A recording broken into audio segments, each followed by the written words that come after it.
আজকের এই গল্প শুধুই একজন মানুষের নয়, এটা এক স্বপ্ন দেখা ছেলেকে নিয়ে, যিনি পরিণত হয়েছিলেন জাতির গর্বে। তিনি হলেন ডাক্তার এপিজে আব্দুল কালাম, ভারতের মিসাইল ম্যান, একজন বিজ্ঞানী, শিক্ষক এবং সর্বোপরি একজন অনুপ্রেরণার প্রতীক। 1931 সালের 15ই অক্টোবর তামিলনাড়ুর এক ছোট্ট শহর রামেশ্বরমে জন্মগ্রহণ করেন এভুল পাকির জৈনুল আবেদিন আব্দুল কালাম। তার বাবা ছিলেন একজন নৌকা চালক আর মা ছিলেন স্নেহময়ী গৃহিণী। শৈশবে পারিবারিক আর্থিক অবস্থা ছিল খুবই খারাপ।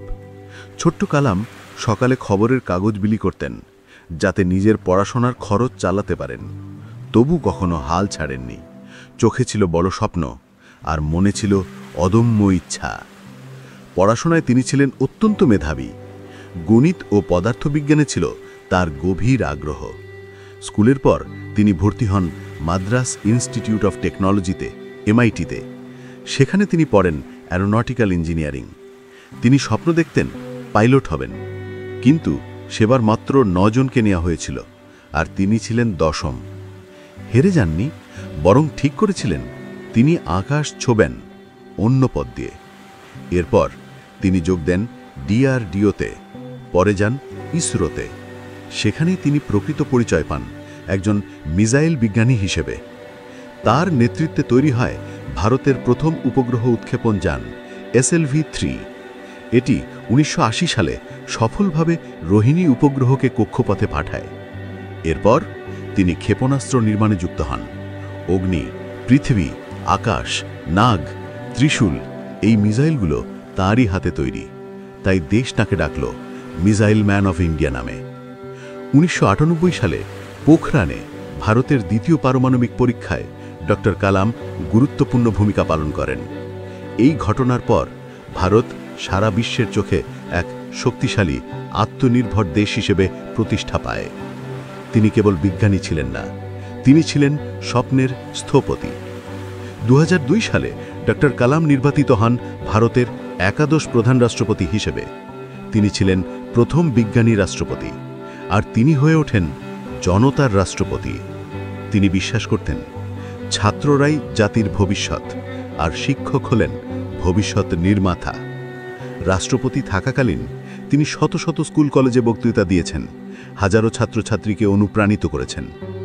রাষ্ট্রপতি পদ ছাড়ার পরও তিনি থেমে যাননি। তিনি হয়ে ওঠেন একজন শিক্ষক। দেশের বিভিন্ন প্রতিষ্ঠানে পড়িয়েছেন, আলোচনা করেছেন, স্বপ্ন দেখিয়েছেন। তার লেখা বই যেমন wings of fire, ignited minds, India 2020 আজও তরুণদের অনুপ্রেরণার জ্বালানি। 2015 সালের 27 জুলাই শিলংয়ে এক ছাত্র সমাবেশে বক্তৃতায় দিতে গিয়েছিলেন ডাক্তার কালাম। মঞ্চে থাকা অবস্থাতেই তিনি হৃদরোগে আক্রান্ত হন, আর সেখানেই চিরনিদ্রায় চলে যান। তার শেষ কথাগুলো ছিল, let me keep working till the very end. তিনি সেই কথা রেখেছিলেন। মৃত্যুর সময়ও তিনি কাজ করছিলেন সাধারণ মানুষের জন্য, ছাত্রদের জন্য। জীবনে বহু সম্মান ও পুরস্কার পেয়েছেন তিনি, পদ্মভূষণ, পদ্মবিভূষণ এবং ভারতের সর্বোচ্চ বেসামরিক সম্মান ভারতরত্ন। আজও তার কথা আমাদের কানে বাজে। স্বপ্ন সেটা নয় যেটা তুমি ঘুমিয়ে দেখো, স্বপ্ন সেটা যা তোমাকে ঘুমোতে দেয় না। যদি সূর্যের মতো উজ্জ্বল হতে চাও, তাহলে সূর্যের মতোই জ্বলো। ছাত্রদের শক্তি যদি ঠিকভাবে ব্যবহার করা যায়, তাহলে আগামী ভারত হবে এক সোনালী দেশ। ডাক্তার এপিজে আব্দুল কালাম ছিলেন এক জীবন্ত কিংবদন্তি। দরিদ্র পরিবার থেকে উঠে এসে তিনি প্রমাণ করেছেন, সফলতা কোনো পারিবারিক পরিচয়ের উপর নয়, তা নির্ভর করে স্বপ্ন, অধ্যাবসায় ও নিষ্ঠার উপর। আজকের তরুণদের প্রতি তার বার্তা ছিল, স্বপ্ন দেখো, শেখো, কঠোর পরিশ্রম করো, দেশকে ভালোবাসো। সত্যি, এমন মানুষ যুগে যুগে একবারই জন্মান। ডাক্তার এপিজে আব্দুল কালাম ছিলেন, আছেন আর থাকবেন প্রেরণার দীপশিখা হয়ে। আমরা কৃতজ্ঞ, কারণ তিনি আমাদের যুগের এক সত্যিকারের নায়ক। যদি এই গল্প আপনার ভালো লেগে থাকে, তাহলে লাইক, কমেন্ট আর সাবস্ক্রাইব করতে ভুলবেন না। আরও অনুপ্রেরণাদায়ক গল্প পেতে পাশে থাকুন।